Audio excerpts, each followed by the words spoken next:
తెలియజేసినందుకు మీకు మొట్టమొదటిగా నేను హృదయపూర్వక నమస్కారాలు తెలియజేస్తూ ఈ సమావేశానికి హాజరై వేదిక మీరున్న 94లో మొట్టమొదటిసారి ఎమ్మెల్యేలుగా అయ్యాం. అదేవిధంగా రాజేంద్ర ప్రసాద్ గారు ఉమ్మడి గుంటూరు జిల్లా తెలుగు దర్శకంగా చేసినప్పుడు నేను కూడా ఆ కార్యక్రమంలో పనిచేసి సుదీర్ఘ 30 సంవత్సరాల నుంచి ఒక అన్నదమ్ములుగా కలిసిమెలిసి రాజకీయాల్లో ఎటువంటి ఆడుకోవడమైనా ఒడిదుడుకులైనా ఎదుర్కొని ఇప్పటిదాకా ఒక కుటుంబంలో అన్నదమ్ములా కలుస్తున్నాం.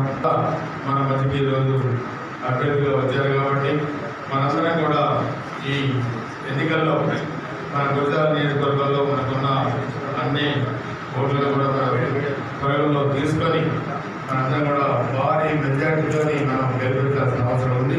కాబట్టి ప్రధాన భూమిక ఎస్టీ శాఖ పోషించాల్సిన అవసరం ఉందని మన సమస్యలు ఏమున్నా కానీ ఏ ప్రభుత్వం చేయని విధంగా